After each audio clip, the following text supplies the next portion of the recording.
What is good, credit people on the other channel? It's your boo, Bobbalam, and in today's video we're talking about the Pop Smoke backlash that the media has been giving his label, because obviously Pop Smoke has been taken from us.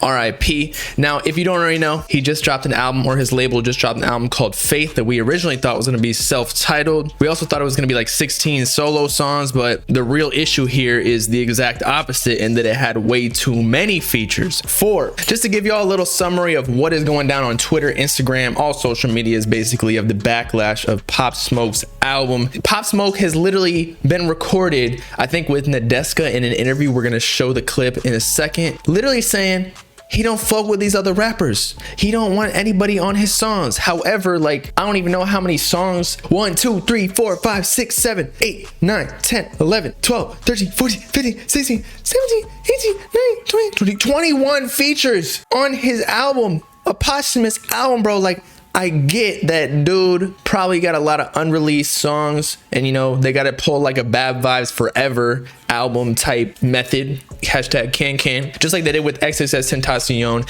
and that there are a bunch of unfinished songs. So to fill up the space, you got to put some features in there, put some big hitters. It's gonna stream well, you know, especially because it's Pop Smoke and he's gone. However, you don't even need to do that. Pop Smoke is a big enough artist that he don't need to be carried like that. And honestly, you can go check out my reaction and review on my second channel. It's basically my main channel at this point, just doing reactions and Twitch shit. I'm only hopping on here for vlogs and bigger topics. But the best songs on the album were low-key the solo songs that were shorter. So even if the song was unfinished, just leave it at a minute 45. We don't need a 3 or 4 minute song. Shit, I'd fall asleep like DJ Academics on stream, bro. On the other hand though, I'm not gonna lie, I fucked the second half of the album, like Chris Brown, Dua Lipa, Pharrell, Quavo, and Kodak Black in the last song. They honestly went off, but the best songs were like the original drill Pop Smoke sound in the middle of the tape that I just don't understand why Pop Smoke's label like strayed away from it. But anyway, let's check out that clip that I was mentioning a little bit before, where Pop Smoke literally said that he doesn't like to have people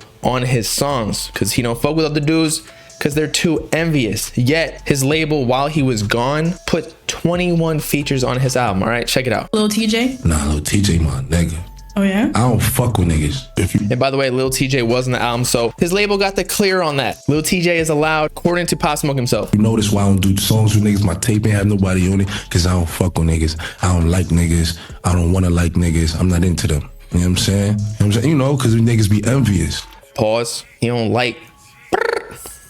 I don't either, bro. Now, to emphasize what Pop Smoke just said, I checked out his Meet the Woo 2, which was his last project before he passed away, and he only had 4 songs with features on it. Granted, the tape was only like 10 or 11 songs, which is about half of Faith, the album that dropped last night, but still, multiply that by 2, that's only 8 features. So in conclusion, 21 features was way too much. Now, you also might be asking yourself, well, how do we know Pop Smoke didn't want this? Because he's gone, and as much as we want to speak up for him, thinking that we know what's best for him, maybe like when he turned kind of mainstream, which was technically after his death, unfortunately, maybe he wanted to get all these features and maybe he changed his mind, you feel me? But then Mike D, one of Pop Smoke's best friend, if not his best friend, stated on his Instagram story, giving us a little bit more clarification as to what Pop Smoke might have wanted. Now, granted, again, he might not know exactly what Pop Smoke wanted either, but this is probably much closer to what Pop Smoke's opinion would be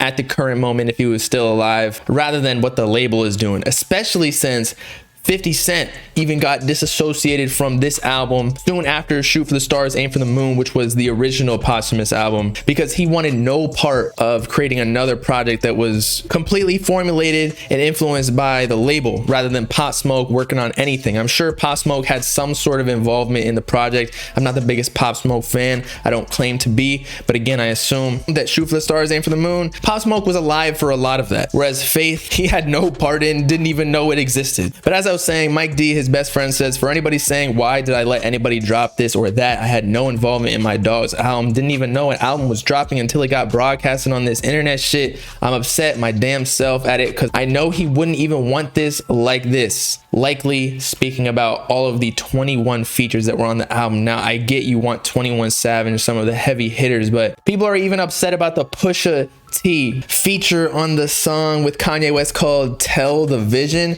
because at the very end he was kind of like dissing either Tyler or Drake. I think it was Drake, but we can get into that a little bit later. But the fact that he mentioned Tyler's album Call Me If You Get Lost that only released like a week or two ago, I can't remember what the date was, means that this was kind of scrapped together last minute, or at least Pusha T's verse was, alluding to more backlash that fans don't think this was a properly put together project. Now, I see everybody's point. Again, I'm not the biggest Pop Smoke fan, so like I can't really even give an educated opinion on this, but from an outsider looking in, I actually kind of fuck with the latter half of the project. The first half didn't really mess with, but again, once it got into like the OG Pop Smoke drill that I knew Pop Smoke for, and then like the more poppy hits that Shoot for the Stars, Aim for the Moon kind of had with the Chris Brown song, Dua Lipa, Pharrell, I guess you would say R&B type music, I liked a lot. So it was an okay project, but if all the people that were involved in Pop Smoke's life, like all his friends, family, 50 Cent, then I'm gonna just say Pop Smoke's label should leave it at this album. They shouldn't drop a deluxe.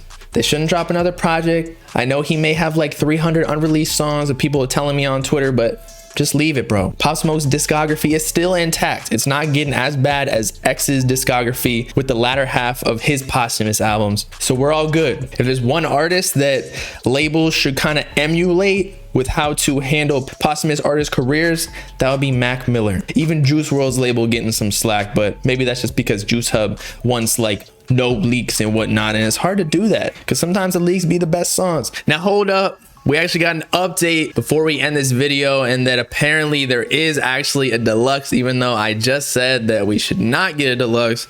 It might be a little bit brighter of a picture though, considering I'm hearing from Twitter, so take this with a grain of salt. Again, I'm not the biggest Pop Smoke fan, but Twitter don't lie. No, Twitter lies a lot. But anyway, apparently there might be a deluxe according to one of Pop Smoke's producers. However, instead of being more poppy shit and potentially like more features, and considering the fact that Pop Smoke's label probably sees all of the backlash and scrutiny about all of the features on the OG album of Faith, but the deluxe is supposed to be, so we'll see if that actually happens, to be more like OG drill shit that Pop Smoke was releasing when he was still alive and probably would have wanted to continue to release. That is, if he did not want to go mainstream, which again, we don't really know because, you know, he's up in heaven somewhere, not being able to really tell us what he really wanted. But if they do drop deluxe, and after social media has been freaking out, I would assume that they're gonna drop again just OG drill Pop Smoke with little to no features, or some of like his friends that are features rather than some big hitters like 21 Savage, Pusha T, Kanye West, people he hasn't really met in real life. I don't know if he met 21 Savage, but I don't think he met Pusha T like that. And maybe his label will get the blessing of 50 Cent and his friends this time. But anyway, with that, it's your boy Bobbalam signing off. Pop in my collar. Let me know in the comments what you thought about the whole Pop Smoke album. Do you think it was disrespectful by the label and his peers, or did you like the album in general? Give your honest thoughts. Don't be just a hater just because social media be telling you that shit. Make sure to like and subscribe to join the Bow Gang if you with it. Peace out, cut people. Know what I'm saying?